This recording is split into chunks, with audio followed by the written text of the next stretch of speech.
Well, good morning, everyone. Kaye here on my homestead in Tennessee. It's August 26th, and I've got a lot going on in my life, but I found out yesterday that I have a devastating disease in my garden, and you need to know about it.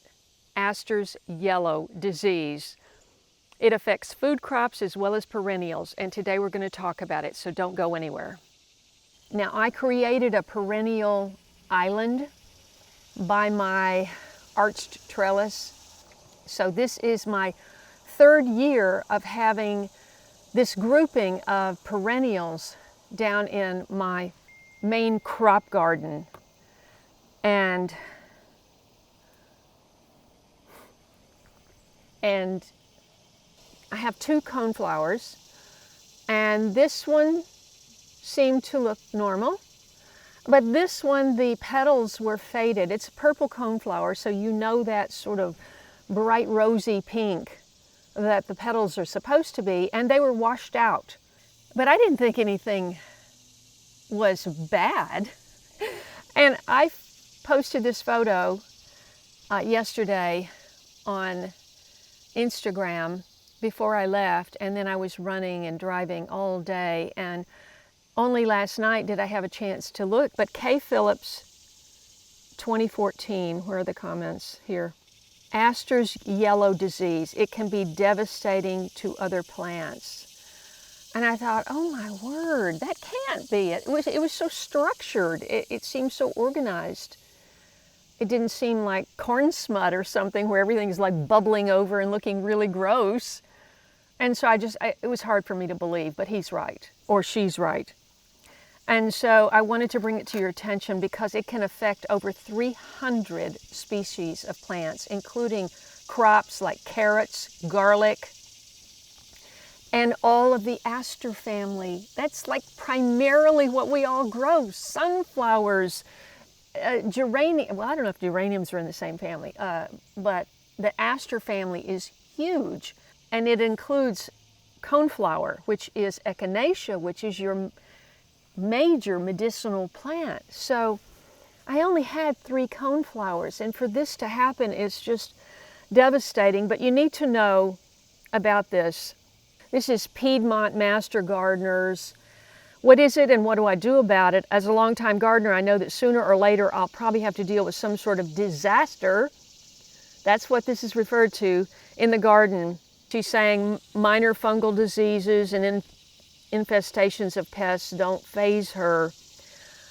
But the sight of some distorted blossoms on my purple coneflowers, which is Echinacea purpurea, a couple of summers ago sent me into a panic.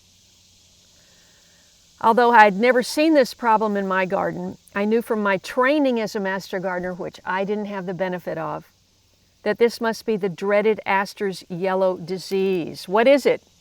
Chronic systemic plant disease caused by microscopic organisms called phytoplasmas, similar to bacteria but lack cell walls. The disease invades plant cells and can cause devastating damage to more than 300 species of herbaceous plants and food crops. It occurs throughout most of the world's temperate zones, including North America and Europe.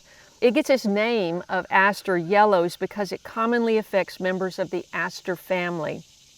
There is no known organic or chemical cure for this disease. And how do they become infected? Oh yes, it is a leafhopper. It's spread from plant to plant by a leafhopper, specifically the aster leafhopper. It's got its own designation because it does so much damage to the aster family. Also known as the 6-spotted leafhopper. To be clear, only a small percentage of leafhoppers are carriers of the pathogen, but those that are carriers can infect a variety of plants, including flowering annuals, which we all love, flowering perennials, which we all love, vegetables, and weeds. Without the leafhopper's intervention, the organisms cannot be transmitted so readily. Cycle starts when an otherwise disease-free leafhopper dines on an infected plant.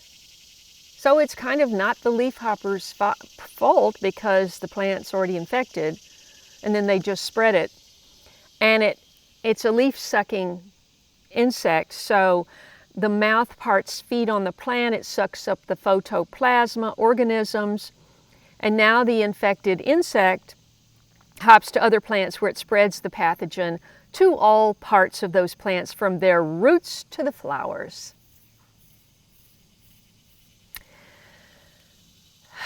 It won't kill the host plant, it can severely disfigure it. Like with the coneflower, it almost starts like little new plants coming out of the seed head. This particular plant had faded, more separated, skinny petals, and I thought, oh, isn't that a pretty variation? Never suspecting I have this dreaded thing. These symptoms don't present until 10 to 40 days after infection. It could be small distorted flowers that remain green and don't develop the proper color. That's what happened. Green tufts of deformed leaves embedded in the flower head itself. That's exactly what this is. This is a condition known as phyllodes, which is a reversion of the flowers to a leaf-like form. Flower petals may appear as a ring of tiny greenish-yellow spoons arranged around the base of highly deformed cones. Cones may appear as tightly clustered rosettes. All of these things are very well presented in the coneflower. Twisted or curled foliage, that could be interpreted as a lot of different things. Stunted plant growth, particularly on younger plants. Abnormally bushy growth. It's hard to know what abnormally is for me here because this is the first time I've had a big garden. Everything was under control in my tiny little California garden. This is a whole different ball game here. It's like, what was that show when we were growing up? It was like Wild Kingdom. That was a great show, by the way. Let's see, flowers may not produce seeds. Some examples affected are, well, asters, begonias, which is here. Can you see that? Yeah. Begonias. I just have one of these. Coreopsis. That's my whole meadow, and I'll put a link to my meadow up here. In the spring, it was just covered in Coreopsis, and I have Coreopsis other places growing wild. Daisies, marigolds, zinnias.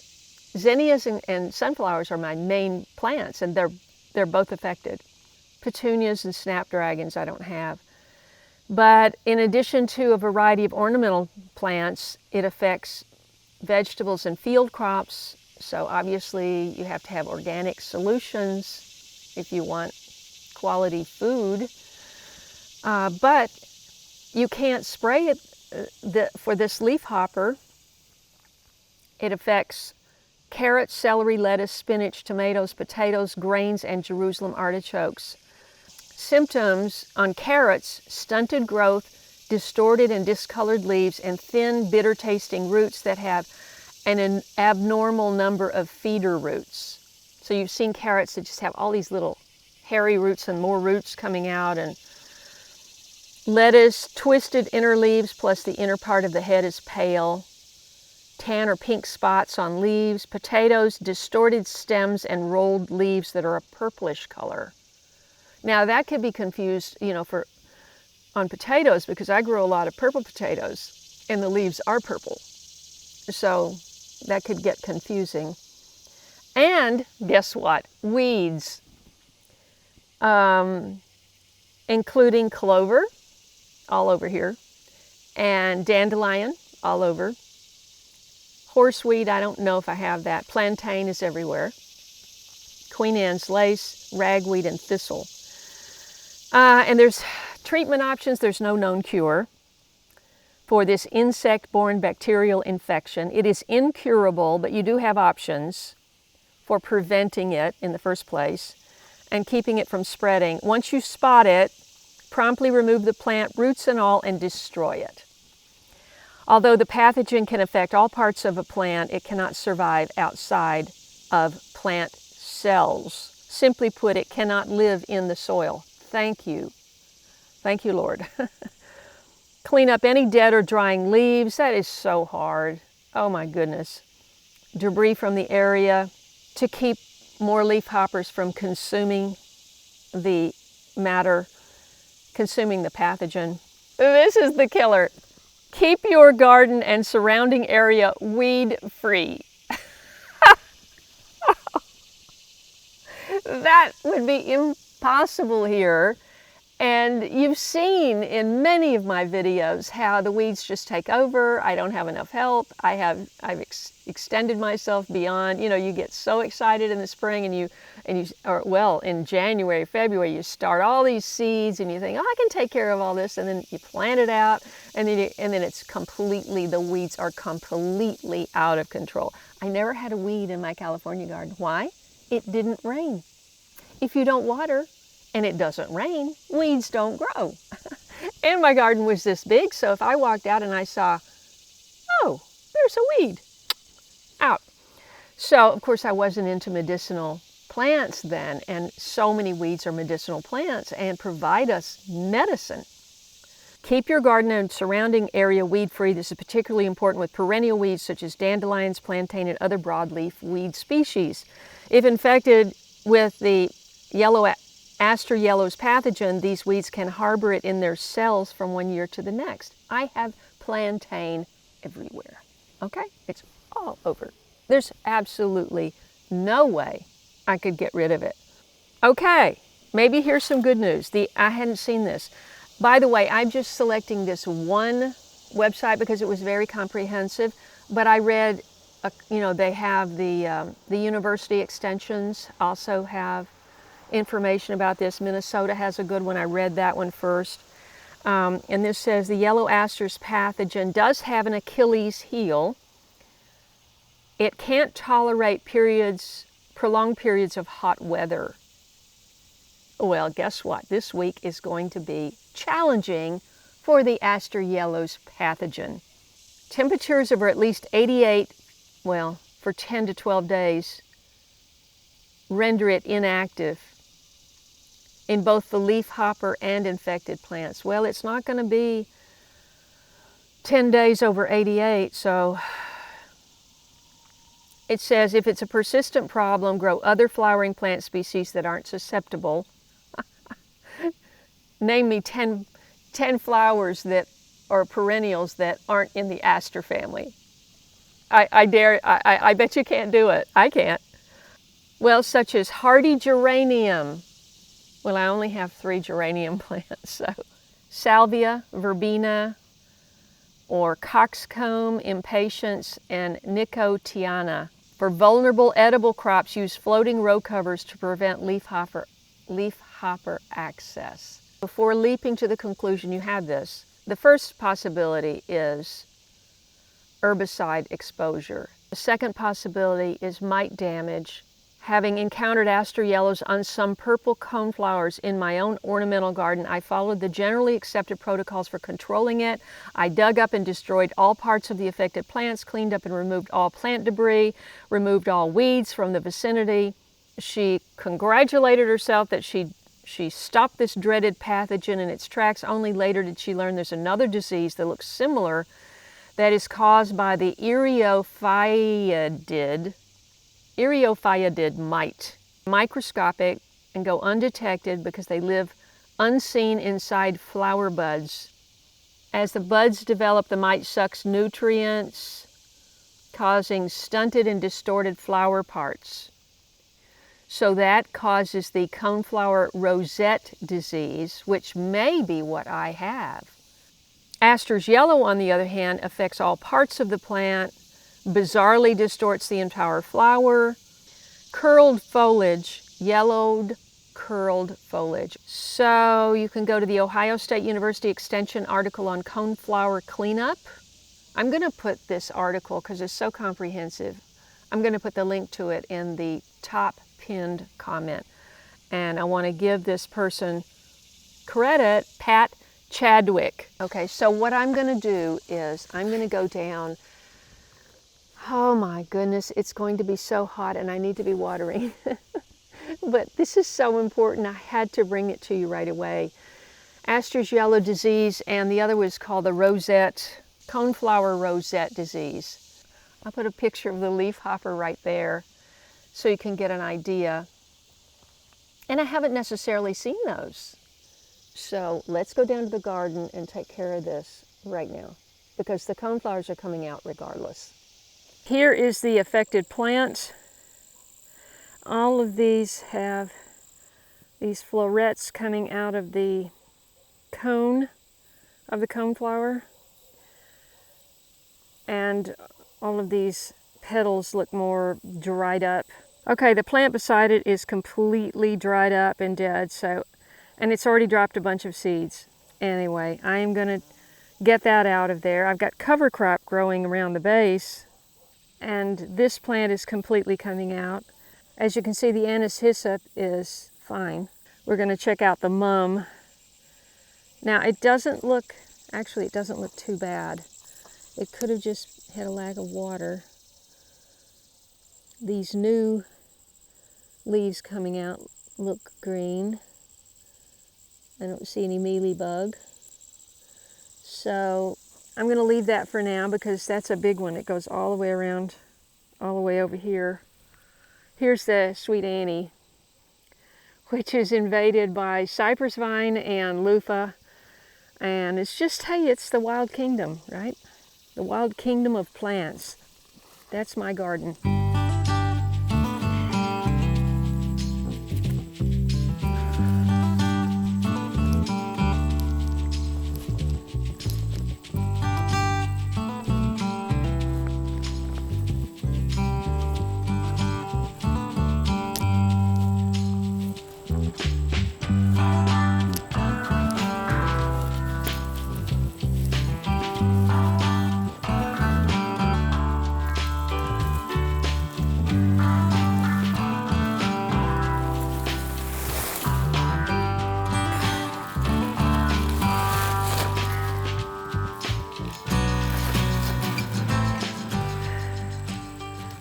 Okay, well, at least now this will get some more water and we can determine whether it's a lack of water that it looks kind of yellowing, or if it's got this ASTER Yellow's Disease.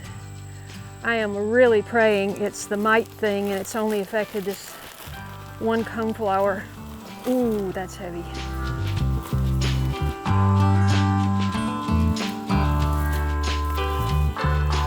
Okay, the whole purpose of doing this arched trellis and this year growing loofah, which I knew would just cover the whole thing and make it nice and shady and much cooler in here. It would be so nice to sit in here with my morning tea or whatever and just contemplate.